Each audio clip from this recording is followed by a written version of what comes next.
지난 시간에 우리가 삼위일체에 대한 아주 자세한 내용을 제가 했습니다. 아마 지금까지 제가 삼위일체에 대한 설명보다도 조금 더 자세하게 하지 않았나 하는 생각입니다. 그래서 오늘은 아다나시우스에 대한 이야기가 있는데, 아다나시우스의 이야기를 하다 보면 너무 시간이 갈 것 같아서 아마 읽으시면 아마 될 것 같아요.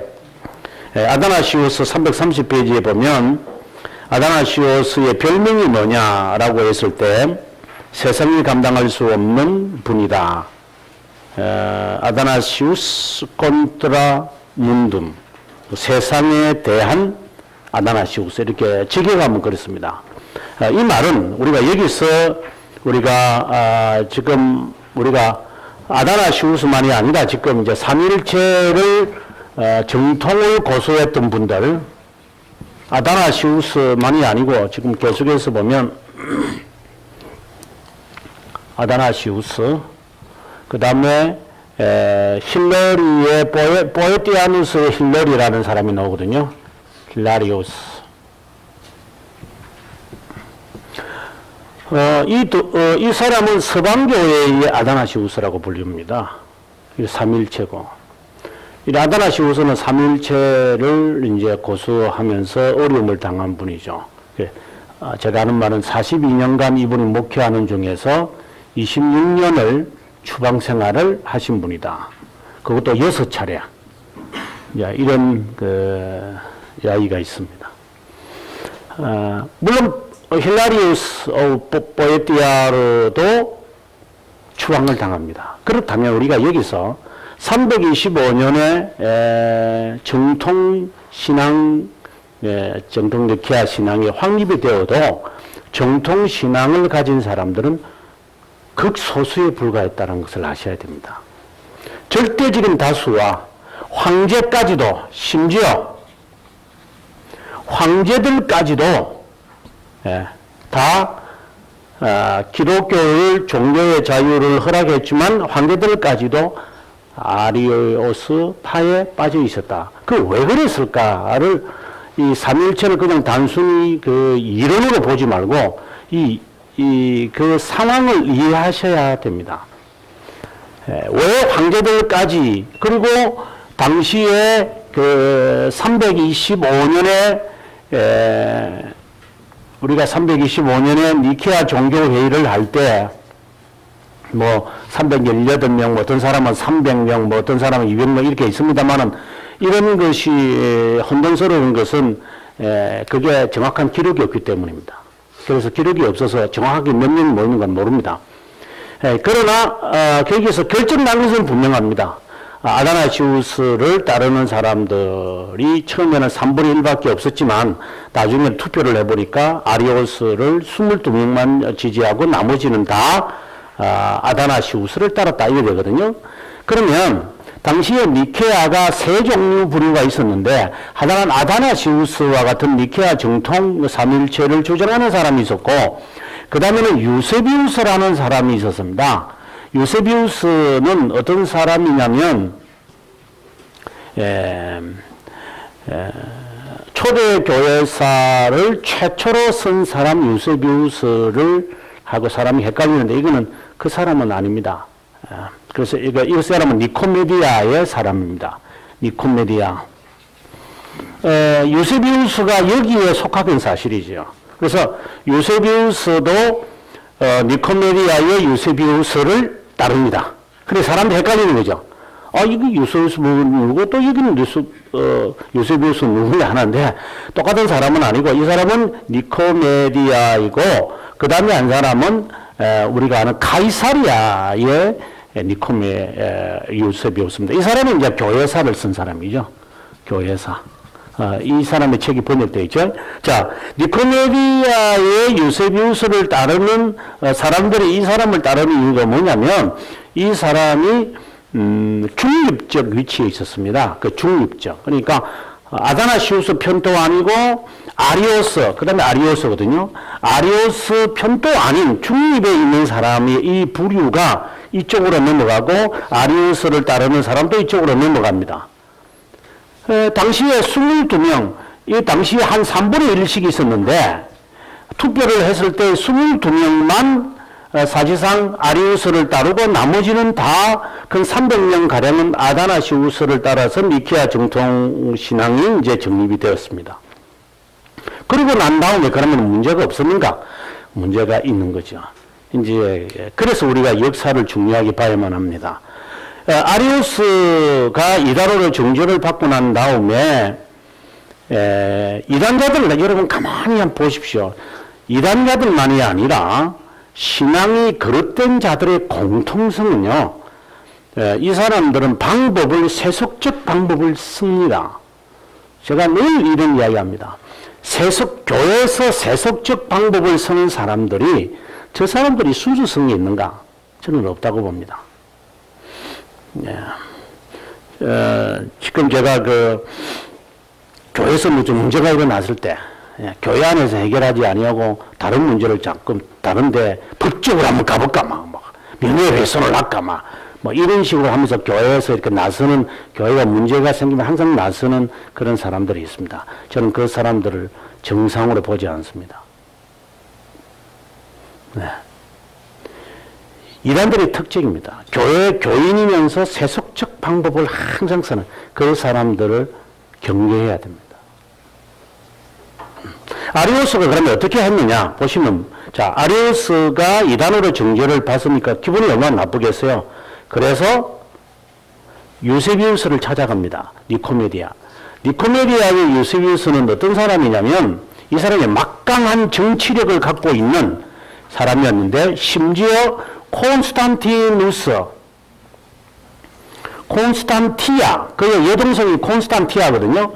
콘스탄티누스의 여동생인 황제의 누이니까 뭐 아래죠. 예. 그 어린 그 여동생의 고백자였습니다. 고백자였기 때문에 바로 유세비우스의 이야기를 콘스탄티아에 절대적이고, 이 얘기는 바로 콘스탄티누스에게 바로 연결됩니다.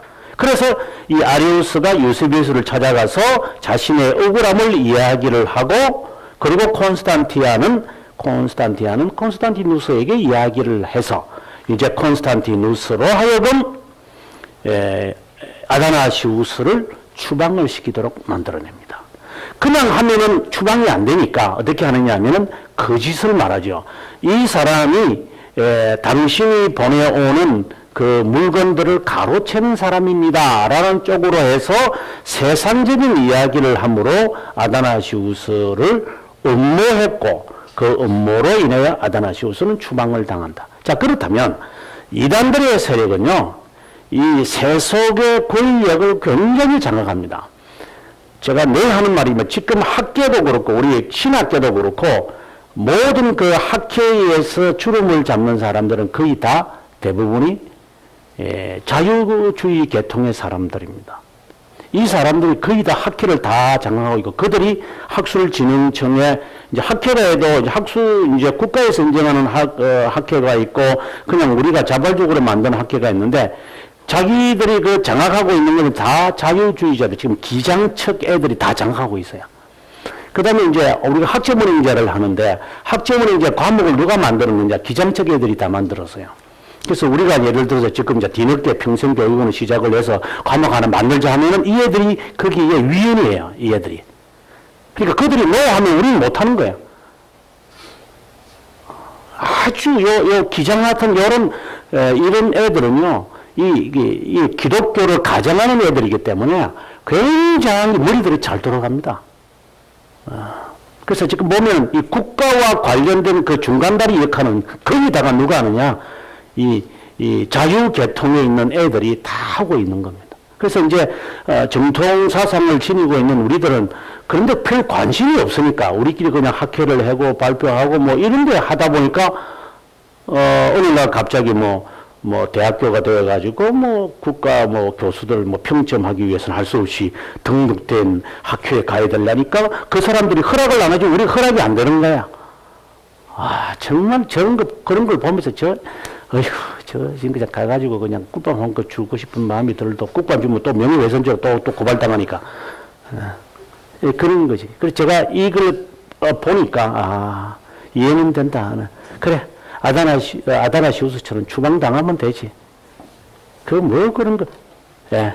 그래서 황제들이 이것을 따르는 이유는 뭐였느냐? 아리우스의 이론이 지난 시간에 말씀드렸다시피 아리우스의 이론이 황제들의 등을 긁어주는 쉽게 말해서 신과 신인의 사람이 될 수 있다라고 하는 그것이죠.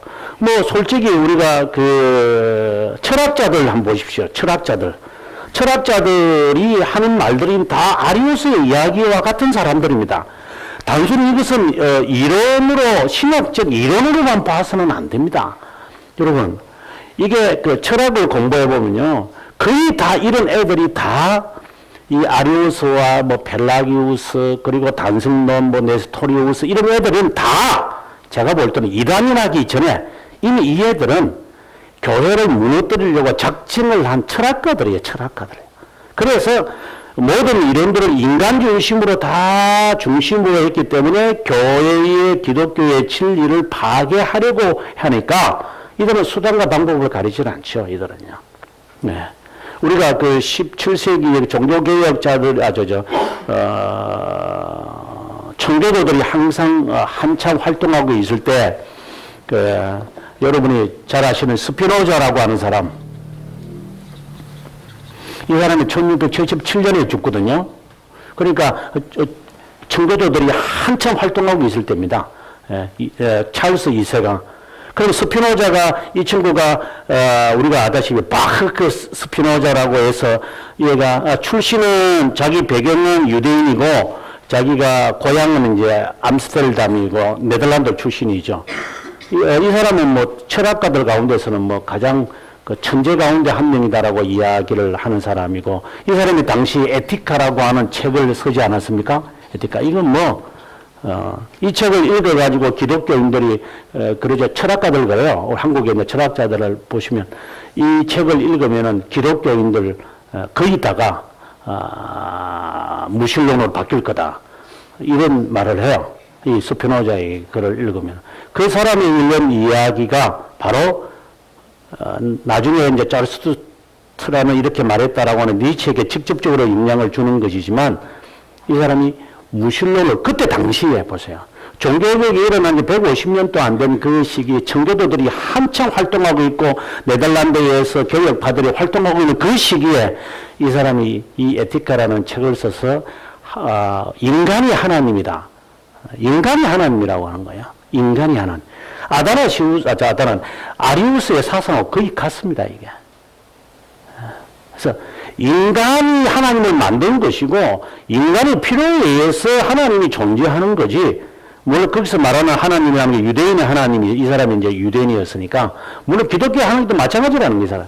이 철저하게 무신론자입니다. 아마 이런 것을 대학생들이 교수들한테 무신론자 교수들한테 이야기 듣고 기독교에 대해서 엄청나게 비난할 거 그렇다면 교회가 무슨 대답을 하죠? 이런 이야기들을 물었을 때에 우리는 뭐라고 대답을 해야 되는가요? 근데 이런 이야기는 제가 지금 말씀드리고 싶은 것은 아리우스와 같은 이런 자들이 이미 교회사에서 다 있어서 그리고 이런 자는 제가 볼 때는 기독교인이 아닌 거예요, 이미. 우리는 뭐 이단자라고 말하지만 저는 이단자라고 하는 말까지도 그에게는 거룩하다. 그건 거룩하다. 차라리 적대자라고 말하는 게 낫다. 엔타고니스트. 이런 자들이 교회 안에서 신자라고 가장을 해서 겉으로는 장로로 활동을 했지만 속으로는 세속적 문화를 사람들에게 퍼뜨리면서 성도들을 미혹시키는 자들. 교회에 얼마나 있는 거예요? 교회 안에. 그래서 교리적으로 우리가 이단이라고 하지 실제로는 여기 대단히 무슨 사상입니다, 이게. 제가 지난 시간에 말했던 그 삼일체 사상은요. 그래서 아다나시우스가 추방을 당하면서 고생을 이제 하죠. 이제 그러다가 325년 다음에 381년 요 사이에 아다나시우스는 죽고 맙니다. 373년 정도 돼서 정확하게 모릅니다. 373년 아마 정도 돼서 아다나시우스는 세상을 떠나고 맙니다. 힐라리우스도 마찬가지입니다. 그러면 그 다음에 이 삼일째 사상을 이어받는 사람들이 우리가 세 명의 가파도키안이라고 하는 사람들입니다. 이 가파도키안의 사람들에 의해서 삼일째 사상은 이제 완전하게 해석이 되어지는 것입니다. 먼저 우리가 바실레우스가 있고, 바실레우스도 우리의 책에서 보면 되어지면은 얼마나 어려움을 당해요.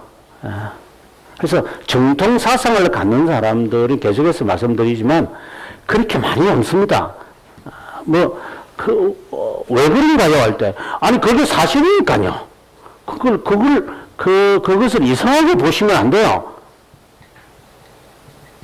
그게 사실입니다, 이게. 그러니까 지금도 저는 늘 하는 말이지, 기독교인들, 지금 한국교회 가운데서 아마 1% 정도는, 1% 정도는 아마 정상이고 나머지는 다 비정상일 거라고 저는 생각합니다. 아니, 교회 역사가, 2000년 교회 역사에 그것이 정립을 하고 있습니다. 이래 당시 1%도 아니에요, 이거는 이제 1%도 아니에요. 거의 다예요, 거의 다. 이 이단자였는데. 그러면 지금은 우리는 기독교 국가도 아니고, 이때는 그래도 기독교 국가잖아요. 기독교 국가였거든요.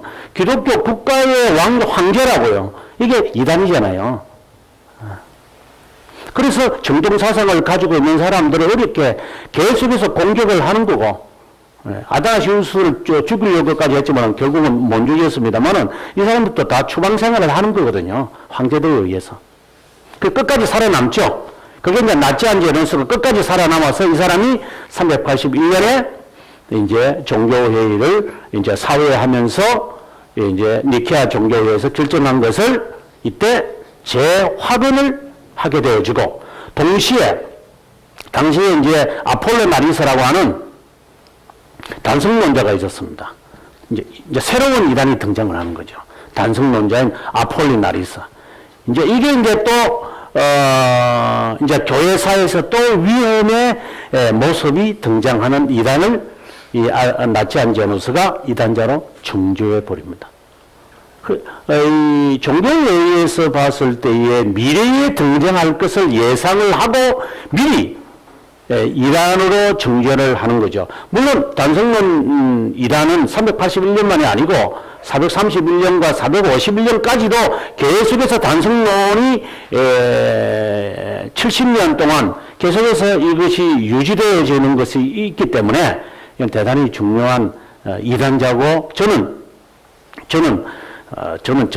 어떤 책에서든 제 책에서는 이 단성론의 위험을 지금 한국교회가 앞으로도 볼 것이고 지금도 보고 있고 과거에도 보고 있고, 이것은 너무나도 단순 명제로, 이번에 제가 어제 가서 메시아닉 주에 대해서 이야기하면서 단순히 종말론이 문제가 아니고 이것은 이단성을 갖고 있는 반삼일체론자들이고 단성론자들이라고, 그걸 보고 판단할 수 있어야지 단순히 지나친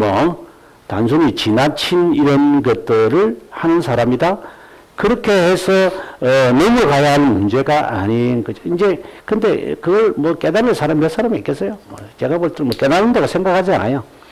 그러나 한번 들었다는 것으로 이분들이 좀 도전이 받았으면 좋겠다는 그 마음밖에 없는 거지. 그래서 단성론자가 381년에 이단 아폴리나리스가, 이 사람이 누구의 제자냐면은 아다나시우스의 제자입니다. 이 사람이.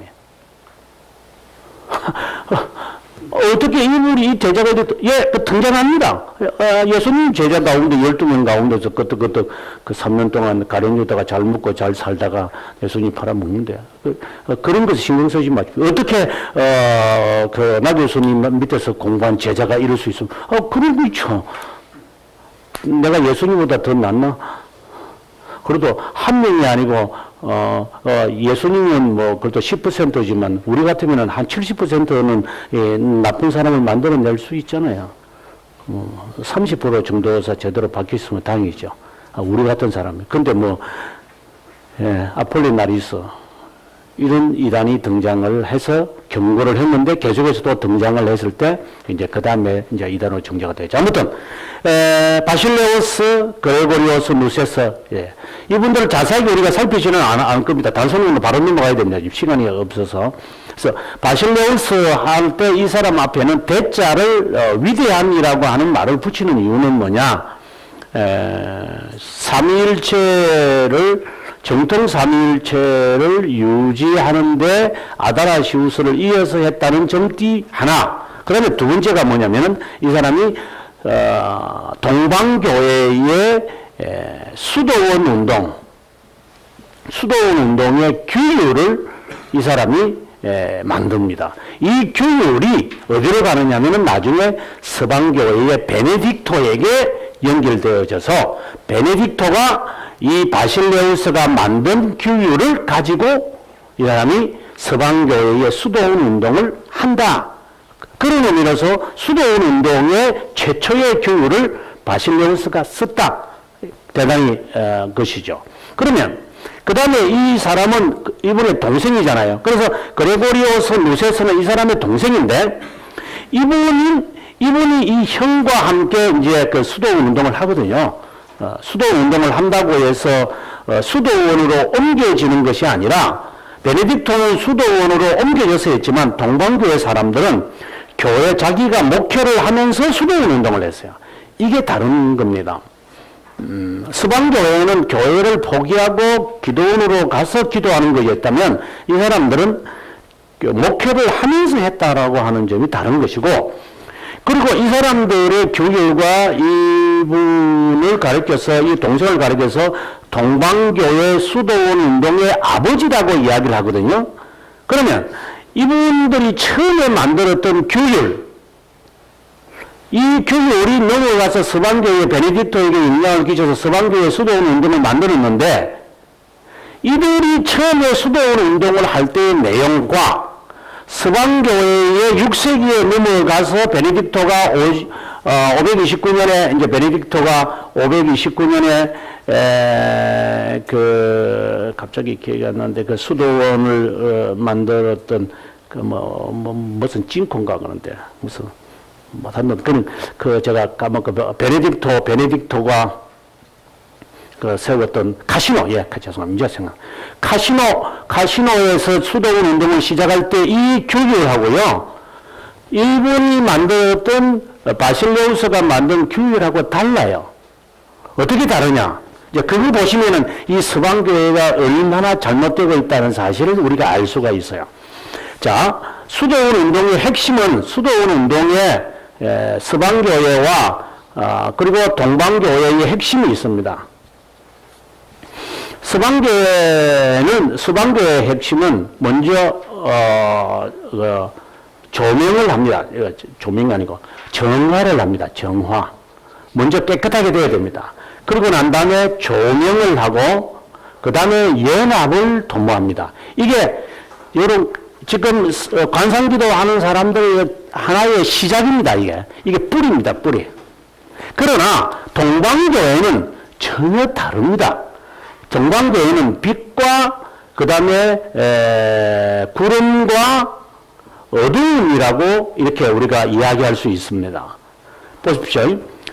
정화, 조명, 연합하고 빛, 구름, 어두움은 반대 방향입니다.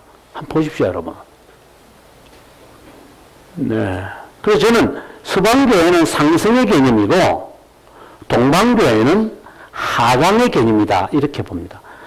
밝은 데서부터 구름으로 들어가서 자기를 보지 않습니다. 구름에 들어가면 자기와 옆 사람들이 보이지 않습니다. 그러고 난 다음에 어두움으로 들어갑니다. 자기도 안 보이는 거죠. 그 다음에는 이제.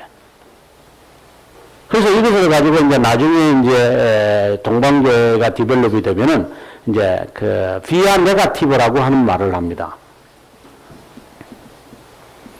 네가티바. 이 무슨 말이냐면은 부정의 길이다. 자기를 부정을 하면서 나 안에서의 그리스도를 찾아내는 작업. 이게 어떻게 보면 겸손이죠. 겸손의 방법입니다. 그러나 이거를 가만히 보시면은 관상기록이기 때문에 이거는 이제 금욕이잖아요. 자기가 정화되려면은 금욕을 해야 되거든요. 육체적 금욕을 하죠. 절제.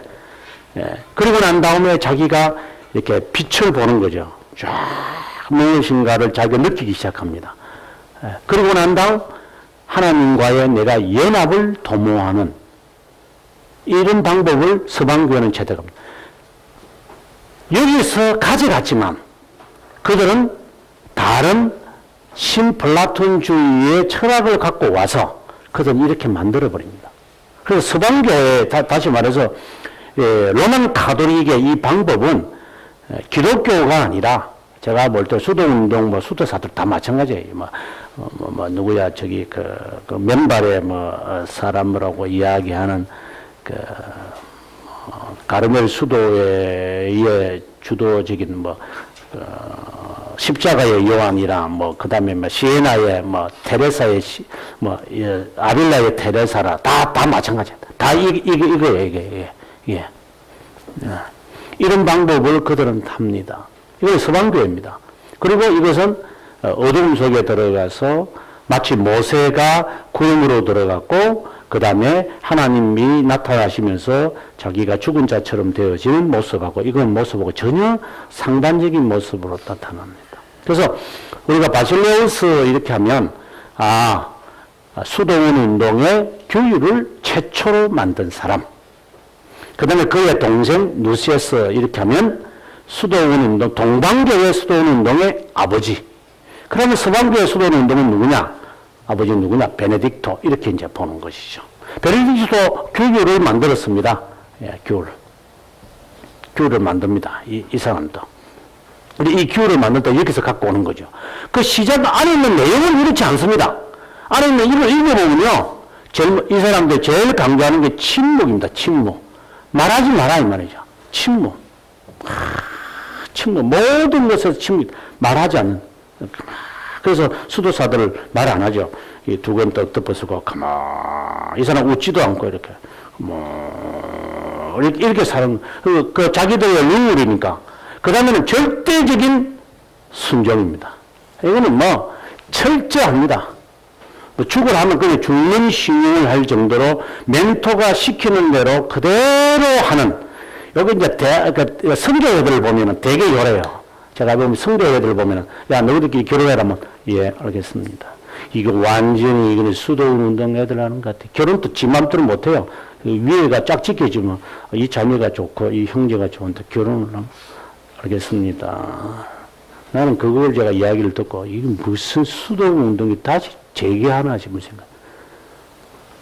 결혼하는 것까지 저 위에 있는 지가 결정을 하는가 하는 생각이 들어가요. 안타깝죠.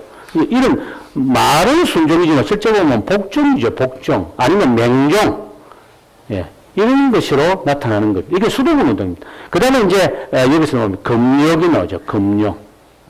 왜냐면 이걸 해야 되니까. 네. 그래서 금욕을 이것도 영적 금욕을 말하는 게 아니라 룰을 읽으면은 육체적 금욕이죠. 육체적 금욕을 통해서 영이 이제 한다. 제가 지난번에도 말씀드렸다시피 육체적 우리가 기독교 관계에서 보면은 육체와 영이 결합되어 있다고 생각이 들어서 육체를 제어하면 영이 신선해진다라고 하는 이것은 철학이지 이건 신지학이거든요. 신지학이죠.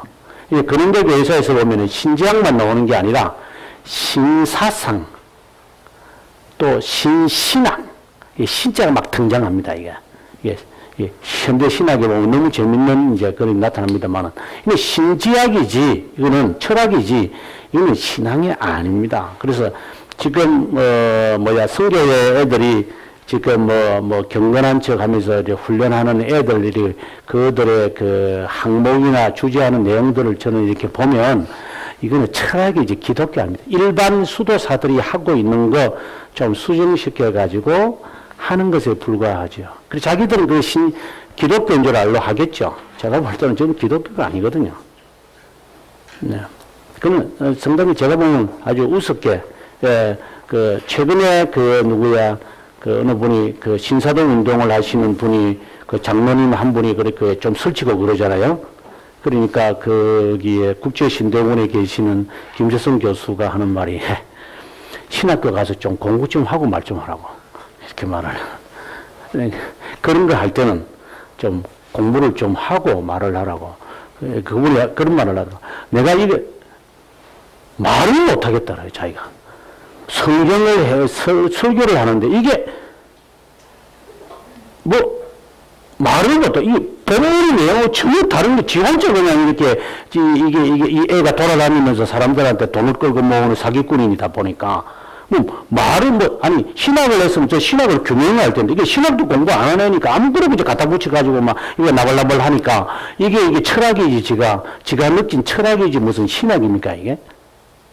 참, 진짜, 아유, 나 진짜, 하나님 좀 빨리 좀 변화시켜 주시면 되겠다는 생각이 들더니, 정말 우스운 사람들이 많은 것 같아요, 세상에. 예. 그래서, 저는 우리는, 베네딕트가 만든 룰을 엄밀하게 신학적으로 따지면, 이거는 철학입니다. 수도사들이 행해왔던, 그 영지주의자들이 행해왔던 그 방법을 수정해서 만든 이 방법이지, 여기 지금 정통 삼일체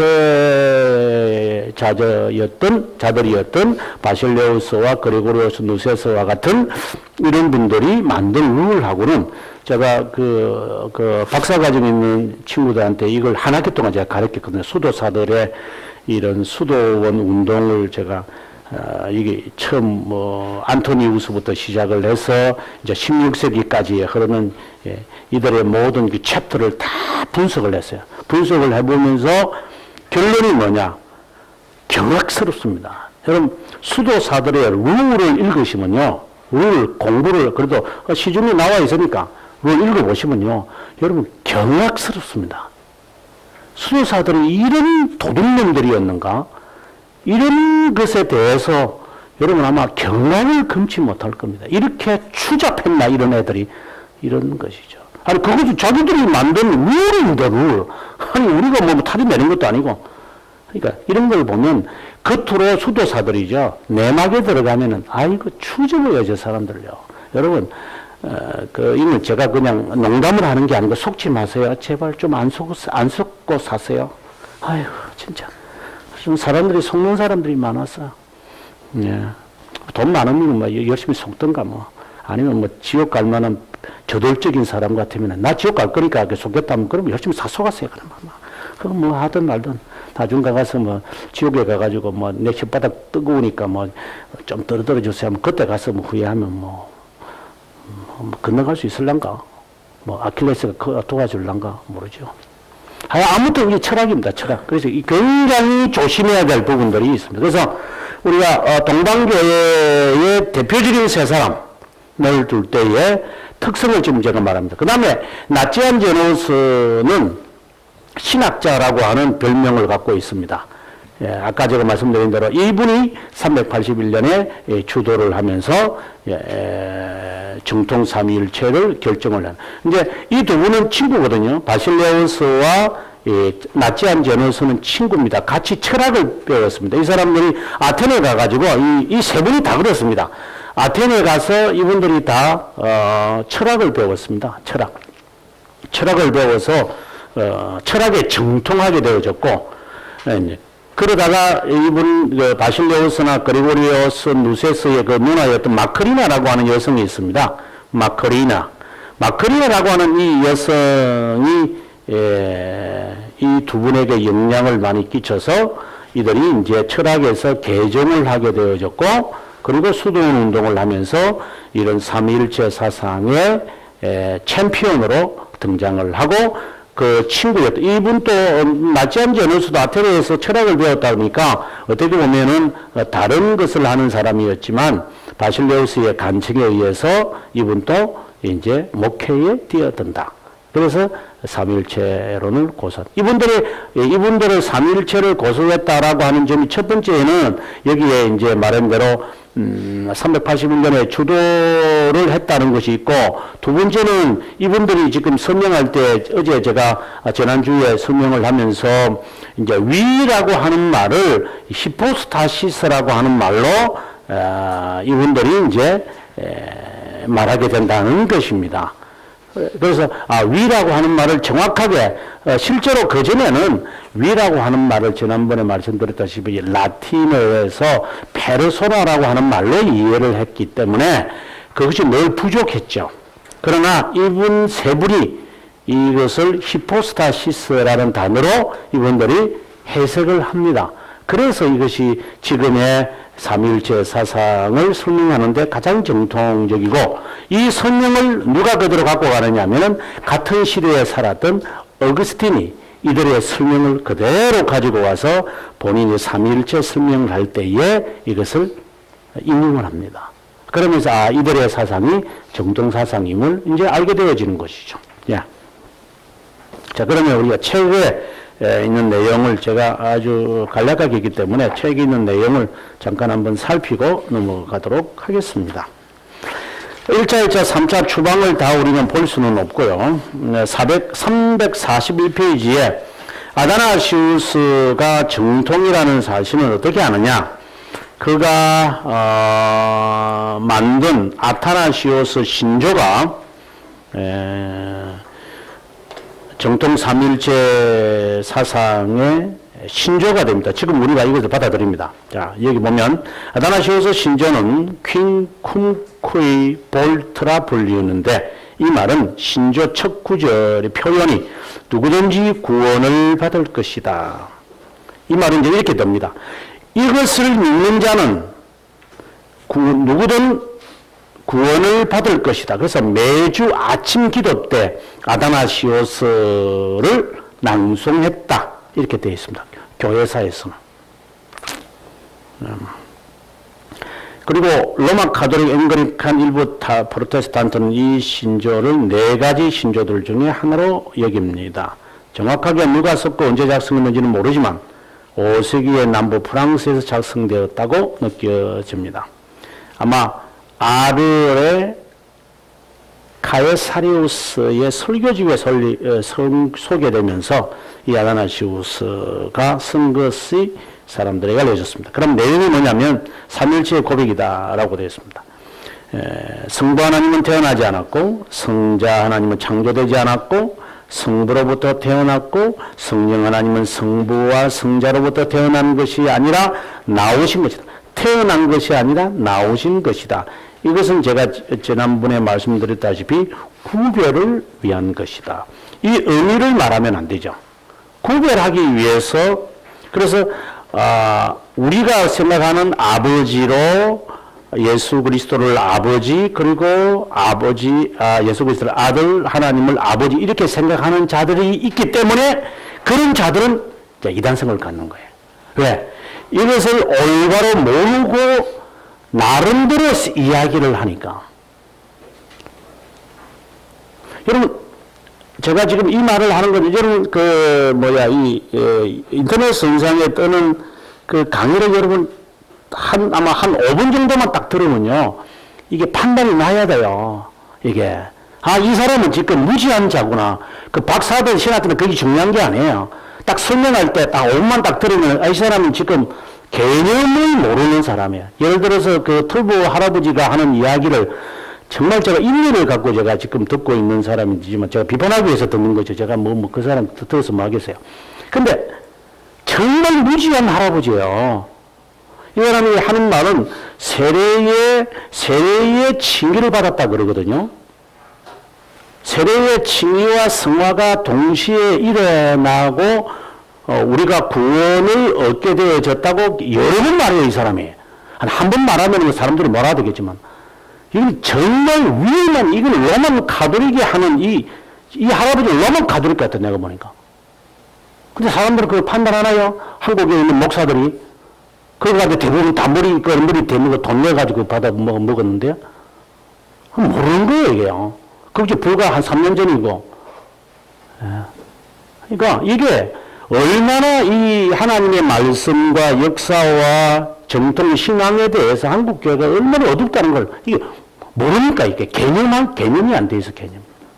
그래서 지금 우리가 이런 이야기를 지금 이 이야기를 할 때도 오늘 정확하게 여러분 들으셔야 돼요. 이게 한마디가 방금 제가 했던 이야기 뭐냐. 성부와 성자로부터 성령은 태어나는 것이 아니라 나오신다. 나오신다라는 것은 구별된다는 것을 지금 말하고자 하는 거죠. 이게 심부름꾼이 아니다 이 말이죠. 성부 성자가 너 가라 해라.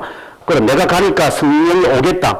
이것을 문자적으로 받아들이는 사람들이 있는 거죠. 이건 문자적이 아니죠.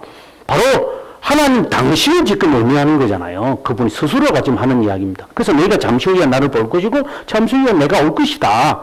내가 떠나지만 잠시 후에 내가 다시 올 것이다. 그럼 예수 그리스도 자신입니다. 이거 지금. 단 구별을 하라는 의미로 성령을 내가 너희에게 보낼 테니 이런 말씀을 하는 거예요. 그러면 예수님이 올라가가지고 자 바톤 타치했다. 볼트가 다 바톤 타치하는 것처럼 가라. 그래서 성령이 자 이제부터 몇 시대입니다. 그 아드님은 가만히 계세요. 내가 알아서 할 테니까.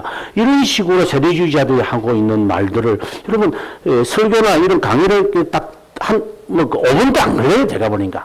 딱 서론을 딱 들으면 이 사람은 알겠구나 하고 딱 꺼야지요. 그거 돈 내고 들어가시면 이거 돈도 많다. 그래. 그러니까 요즘 돈 내세요. 그러면. 정말 답답해서 그래요. 정말 답답해서 제가. 그 다음에 또 다신론을 비판하고 삼위를 이성적으로 설명하려고 노력한다. 이분이.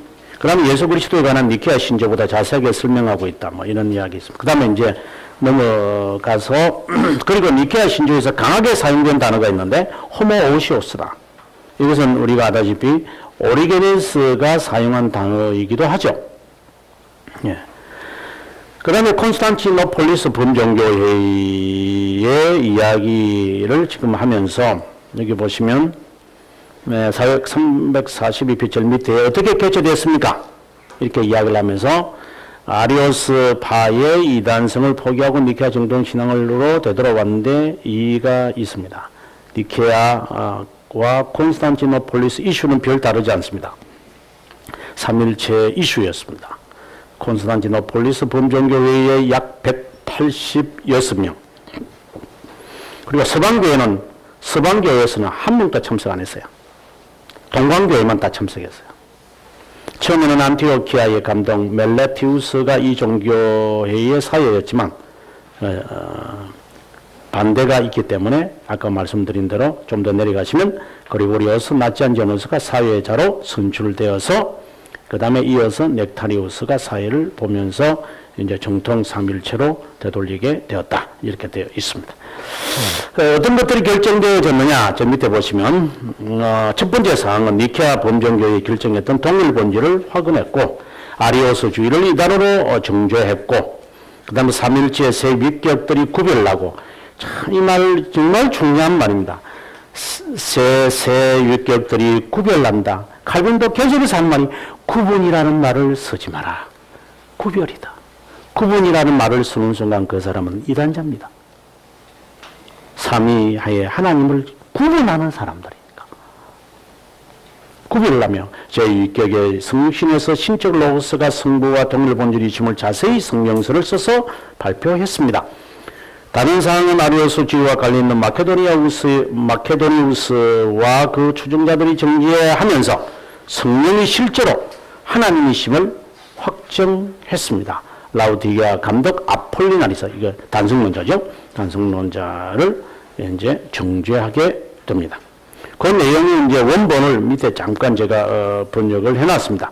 그러면 세 명의 카파도키아의 이야기가 나옵니다. 바실레우스부터 시작해서 세 명이 나오는데, 뭐 다른 내용을 한번 읽으시면 뭐 그렇게 어렵지 않을 거라고 봅니다.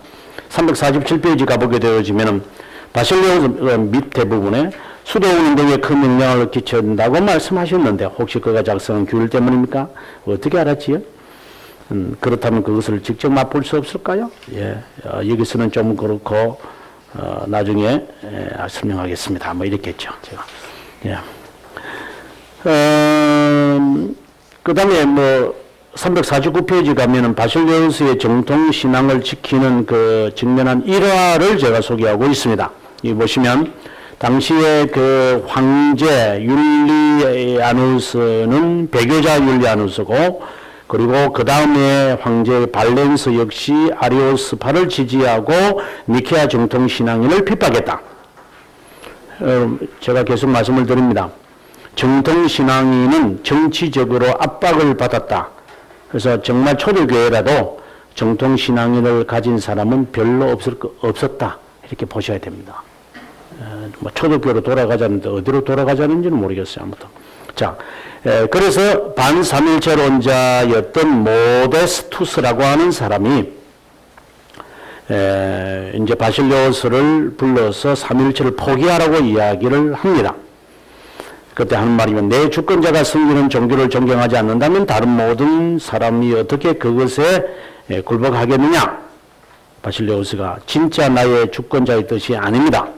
동시에 하나님의 한갖 피조물에 불과하고 하나님께 보잘것없는 자인 나 역시 어떤 피조물에게도 경배드릴 수 없는 줄 아시기 바랍니다. 그렇다면 너 보기에 내가 어떤 존재냐? 이렇게 이야기를 하찮은 존재냐? 뭐 이렇게 이제 이야기하니까 당신은 장관이고 존경받는 자이면은 부인하지 않지만 하나님과는 비교할 수 없는 자입니다. 당신과 사귀는 것이 중요한 일이기는 하지만 합니다. 그러나 피조물이니까 귀중하지만 그러나 친구로 사귈 수 있을 뿐 믿음은 개인적이기 이전에 기독교의 독특한 표시입니다. 그래서 내가 무슨 배짱으로 이 나의 권위를 두려워하지 않느냐? 두려워하다니요. 재산, 몰수, 추방, 고문, 죽음이 나를 두렵게 할 수 있다고 여기십니까? 그러면 어떤 것이 두렵지 않다, 이런 것들이 두렵지 않단 말이냐? 그럼요. 재산, 몰수라 하셨는데 아무것도 가지지 않은 사람은 빼앗길 것이 없으니 두려워할 필요가 없고 나에게 있는 것이란 다 떨어진 누더기 옷과 책 몇 권 뿐이니 추방이라고 하셨는데 갈 곳이 없고 거할 곳도 없는 나에게 추방이란 별 의미가 없습니다. 나그네로 지금까지 살아왔기 때문에 고문이라고 하셨는데 땅에 묻힐 사람에게 무슨 소용이 있겠습니까? 죽음이라고 하셨는데 죽음은 저의 은인입니다. 죽음으로 인해 저는 하나님께로 갈 수 있기 때문입니다. 나는 그분을 위해 살고 그분을 위해 존재하고 그분에게 되돌아가기만을 손꼽아 기다리고 있습니다. 나는 지금까지 그렇게 담대하게 자신의 신앙을 말한 사람을 만나본 적이 없다. 그래요. 그렇다면 제대로 살아가는 감독을 만나지 못한 셈입니다. 은행심사가 일치되는 감독을 만나지 못한 것이군요. 만약에 여기에 제 말을 붙인다면 참 안타깝습니다. 그래도 다행인 것은 이제라도 만나셨으니 다행입니다. 이렇게 이제 말을 붙일 수 있을 것 같아요. 그의 작품, 그 다음에 넘어가서요. 그 다음에 그의 동생이었던 나치안 제노스에 관한 이야기를 합니다. 여기 보면, 나치안 제노스가 동방교회 수도원 운동의 아버지다. 이런 말을 제가 하면서, 353페이지에 수도원 생활을 이제 쭉 이야기를 하고, 이제 읽어보시면 그리 어렵지 않을 겁니다. 제가 지금 말씀드리고 싶은 것은, 나치안 제노스가 아닌 나치안 누세스가 이야기하는 그 이야기를 제가 좀 읽어드리려고. 362페이지에 보면, 아까 말씀을 드렸던 정화 조명 연합이 아닌 다른 것을 지금 말하고 있는 것을 소개해 드리려고 합니다. 밑줄을 긋는데 그레고리오스는 단순하게 빛, 구름, 어두움이라는 이행이라고 했습니다. 첫 번째 이행은 뭐냐? 하나님께로 영원히 되돌아올 것을 결심하는 것을 포함합니다. 하나님께로 향한 걸음이 있어야 하고 그 이후 세상적인 것을 뒤에 두어야 합니다. 두 번째 이행은 자신 안에 역사하시는 하나님의 지식을 알기 시작하는 것을 의미합니다. 하나님의 지식으로 가득 찬다는 말이죠. 그리고 구름입니다. 그 다음에 세 번째 단계는, 이 단계는 세속 물질에 관심을 가지지 않을 겁니다. 그 다음 마지막 단계는 어두움에 들어간다. 마치 모세가 시나산에 이르는 것과 같습니다. 한마디로 말하면 겸손이다. 우리가 복음성가 가운데 세상과 나는 뭐 그런 거 있잖아요. 뒤로 하고 가는 거는 복음성가 있었는데 그러한 것 같아요. 그래서 이 단계를 가시려면 먼저 전 단계인 하나님에 대한 지식으로 가득 차야 되고요. 그 다음에 그 지식을 차기 전에는 세상으로부터 일단 돌아서야 되죠. 그리고 쉽게 말한다면은 개종이겠죠. 회심이 있고 하나님의 말씀으로 충만하고 그 다음에 겸손으로 가는 이제 그런 것이. 그러나 저는 이것이 정통이라고 저는 말하고 싶지는 않습니다. 이것이 정통이라고 말하는 것이 아니라 그래도 서방교회보다는 조금 낫다는 것이지 이 사람이 정통이라고 제가 말하는 것은 아닙니다. 마크리나 여성은 제가 쓴 글 내용에서 아마 제가 인용했던 거고요. 그 다음에 삼일체 성령은 제가 뭐 지난주에 했으니까 넘어가고, 그 다음에 373페이지에 가보면 이제 힐라리우스의 보아테, 근데 이제 헬라어로 말하면은 일레르 더 보에티아 뭐 이렇게 발음이 되는 것 같습니다. 이분도 추방을 당했고 결국은 추방당한 에서 돌아오자마자 바로 세상을 떠납니다. 제일 밑에 보면 374페이지 어린아이들과 같은 자, 단순성을 소유한 자들만이 천국에 들어갈 수 있다고 그리스도께서 가르칩니다. 이러한 사람들은 자신의 부친에게 복종하고 모친을 사랑하고, 여기서 모친이라는 것은 교회를 말합니다. 탐욕과 미움, 자만, 악이, 거짓과는 거리가 먼 자들입니다. 그들은 자신들이 들은 모든 것을 믿습니다. 이러한 사람들을 위해 천국은 열려 있습니다. 우리는 어린아이들처럼 단순하게 살아야만 합니다. 이러할 때 주님의 겸손을 배울 수 있죠. 육체와 세속을 생각하는 자기만족, 자만, 허욕, 사악한 호기심 등을 포기해야 합니다. 그리스도의 영을 거역하는 것은 거룩한 단순성을 거역하는 것입니다.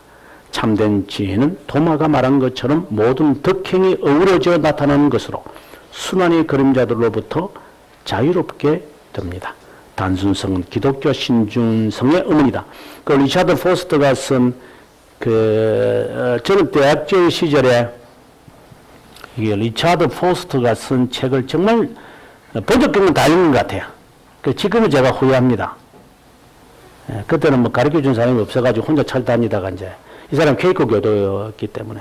근데 이 사람이 이야기했던, 제가 심취했던 그 가운데서 이 사람이 단순성의 비밀이라고 하는 책에는, 그때는 보이스사라는 출판사가 있으면 지금은 보이스사 없습니다. 단순성의 비밀이라고 하는 책이. 제가 이 책을 읽으면서, 이렇게 내가 경건하게 살아야 되겠구나. 이러한 것을 제가 했고, 뭐, 영적 훈련과 성장이라는 책, 그 다음에 뭐, 권력, 섹스, 또 뭔가 있어요. 돈인가, 재물인가, 그런 책, 기도, 해가지고, 이 사람이 나온 책이 한국에 상당히 유행이 되었던 적이 있었어요, 실제로요. 그런데, 제가 이 책을 읽으면서 도움을 받긴 받았던 것 같아요. 좀 경건하게 수도적인 삶을 살고자 하는. 근데 여기서 제가 하나, 긍정적인 거, 다른 거는 제가 비판적이지만, 이 단순성이라고 하는 이 말, 심플리스틱. 이라고 하는 이것은 정말 기독교인들, 청교도도 또 마찬가지지만, 이것은 우리가 이거 배워야 한다고 저는 개인적으로 봅니다. 무슨 말이냐면은, 예를 들면 이런 거예요. 예를 들어서 이제, 박 목사님, 제가 이제 아주 친하니까, 박 목사님 저한테 기분 나쁘게 했어요. 예를 들어서. 내한테서 배우는 사람이 이제는 기고만장해가지고 밖에 나와가지고 나를 비판하고 있어. 기분적으로 나쁘잖아요. 기분 나쁘다는 것은 내가 지금 머릿속에서 복잡하게 생각했다는 거거든요. 근데 그 생각을 포기하는 거예요, 그냥. 이게 단순성이거든요. 복잡하게 생각 안 해요. 박 목사님이 기분 나쁜 게 하나 있었는가 보다. 그러면 그렇게 사세요, 그러면. 그게 단순성이. 복잡하게 두 개, 세 개를 생각 안 해요. 그냥 단순하게 그냥. 저분은 또 나름대로 박 목사님은 또 상처받은 게 있겠지. 그럼 박 목사님 그럼 사세요. 예. 그럼 저는 또 저대로 살게요. 여러분 이게 쉬운 게 아니에요. 근데 포스트는 퀘이커 교도이기 때문에 이걸 잘 훈련시킨 것 같아요. 그래서 제가 그 사람이 쓴 책을 갖고 일주일 단위로 혼자 훈련했죠. 누가 가르쳐준 사람이 있어야죠. 그래서 혼자 이제 책을 읽고 일주일 동안 침묵으로, 일주일 내내 침묵만 해서, 놔줘서, 하는. 어머니가 불러가지고, 성아, 이러노? 지금 생각하면 꼭 바보의 행진이었다, 이제 생각하는데, 그냥 제 마음은 어릴 때, 내 마음은, 그래도 한번 주님의 뜻대로 한번 내가 살리라.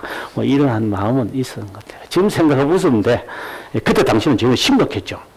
주님 안에 내 안인데, 내 안에 계시는 주님이, 이렇게, 쉽게 말해서, 가스가 나가면 안 된다, 이 아니야. 성령께서 보존돼야 되니까, 주여, 이 침묵을 지키면서 주님이 안 나갔으면 좋겠다, 이런 아이고, 웃어보라, 진짜. 예, 그랬어요. 예, 이 20대 애들이 지금 보니까 그렇게 하는 것 같아요. 애들이 보니까.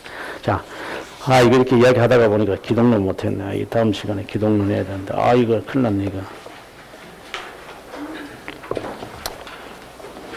뭐, 하다가, 지난 시간에 못한 거는 우리가 그때 뒤에 조금 했긴 했어요, 제가. 예. 좀 하고, 이렇게 듬뿍듬뿍 하고 했는데, 다 제가 자세하게 못해서, 실제로는 500퀴즈부터는 제가 좀 다 다루었던 내용이에요, 실제로. 500퀴즈부터는요. 그래서 실제로 남은 거는 여기 376페이지에서 한 500페이지까지는 요거 지금 남았거든요. 한번 해보겠습니다. 예.